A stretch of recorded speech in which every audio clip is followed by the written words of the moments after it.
Black Myth Wukong is here, finally.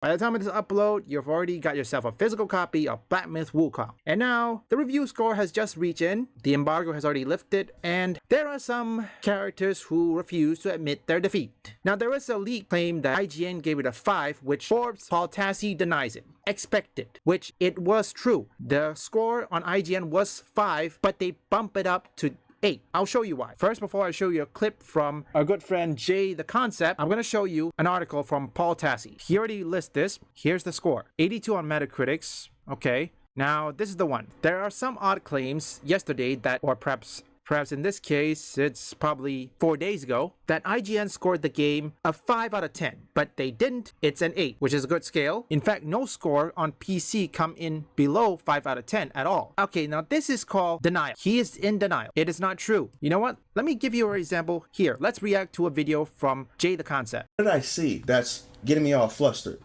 I'm gonna show you. Screen Rant. Yeah, that Screen Rant. Oh, mysterious toilets are tight. Apparently did a review on Black Myth Wukong, and you won't believe what they rated it and why they rated it. They rated it at 3.0 out of 5 stars, right? Which is technically an average game. You wanna know why they deducted these points? Let's take a look. Okay, we got combat is fluid and fun. Okay, that sounds good. Cinematography can be breathtaking at times, which means the game is gorgeous. All I've been hearing about this game is that it's the most beautiful game that you've seen on consoles and PC. Okay, that's pretty good. Great diversity in items and mechanics. Sounds nice. What are the cons? Oh shit, okay, let's see.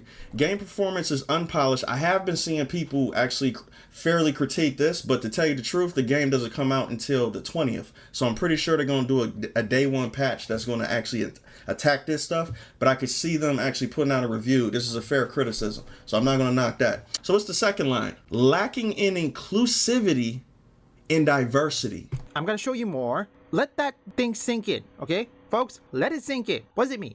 Seriously, this is for the journalists. Why diversity and inclusivity? It's about a monkey game. Seriously. My God. I wonder who this journalist is. So, we're gonna continue forward. I'm gonna skip a bit from there. I'm not gonna show everything, but I'll leave the full video link down in the description. It's almost like the revelation of the ending of journalism itself. Like literally, they are literally deducting points in a Chinese-made game, made for Chinese mythology. And you're gonna deduct the points because of lack of diversity. When I haven't seen a human being, 100% human being in this game whatsoever. You got monkeys, you got fucking tigers, you got bears, oh my. You got literally everything in this game when it comes to animals mixed with human-like features, and you're gonna bitch and complain about diversity? This just goes down the spiraling path, because I'm not letting IGN off the hook either, because you guys won't believe what they did as well. Watch this. So IGN thought that they could get away with actually giving this game an 8. They didn't really give it an 8. To tell you the truth, they got exposed that they really gave it a 5. And the reason why they're doing this is because they've been trying to write hit pieces on this game or this company since the beginning when it first got announced. They didn't like the fact that this game was going to be highly successful, and the fact that they kept on saying fuck you to the woke people trying to come into their company and trying to change it because they wanted them to play ball. They didn't. Game Science has not said a word to these gaming companies because they don't owe them anything. These people literally have zero power, but they will literally make up a controversy and then expect you to comment and disprove that controversy. What type of sense does that make? So they're not playing ball. And I hope that a lot more people and a lot more companies start to do this shit too and just say, fuck you, get out of my face. I don't have to talk to you. I don't care what you accuse me of. You don't owe them nothing. So apparently, which I'm gonna show right now, supposedly someone in China got mad and leaked the upcoming IGN review of Black Myth Wukong. Rebecca, whatever fuck, Valentine is the IGN reporter who originally wrote the much cited hit piece on Wukong's devs. Game Science using mistranslated and out of context quotes, which they do all the fucking time. They did the same thing with Stellar Blade too. Her debunked article was quoted as the factual basis for dozens of hit pieces on Game Science, as the devs claimed they were being extorted for millions of dollars to be forced to hire woke consultants to fix their image. Remember, I talked about this shit during like 3 videos ago, and I talked about how Sweet Baby and all these other companies were trying to get into Game Science to try to extort them for $3 million, and a lot of people basically said that that wasn't the case. Apparently so, because what I said happened verbatim. We could just tell by the fallout. because of these hit pieces. The fact that IGN gave them a 5 actually behind the scenes and they got outed and they had to bump it up to an 8 because of all the backlash that China gave against them, because China gave it a 10. IGN China gave it a 10. 拿出如此体量的第一款单机作品，说这是一场奇迹也绝不为过。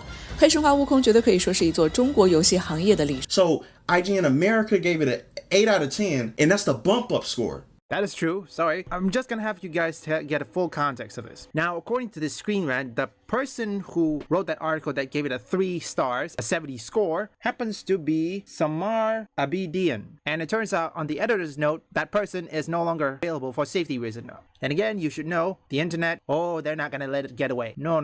You do realize, whatever hit piece you put out, and I'm talking to the journalists out there, I know they're watching. This game is gonna go up.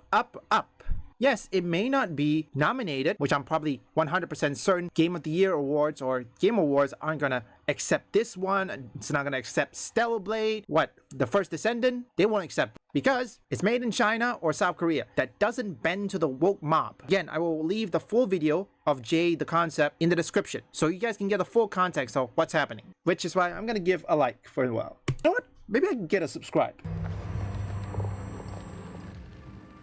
Is that Mom?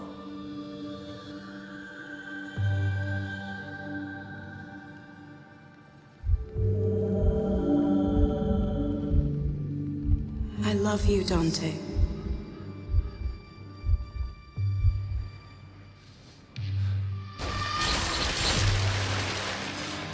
Fucking demons. Leave a like and subscribe. Remember, don't trust these journalists. What we do is simple. Vote with your wallet. Simple. And I'm gonna be playing, and who knows, maybe I'll stream it. If you want any gaming news or reviews or anything that includes Black Myth Wukong, visit my first channel up here or in the description.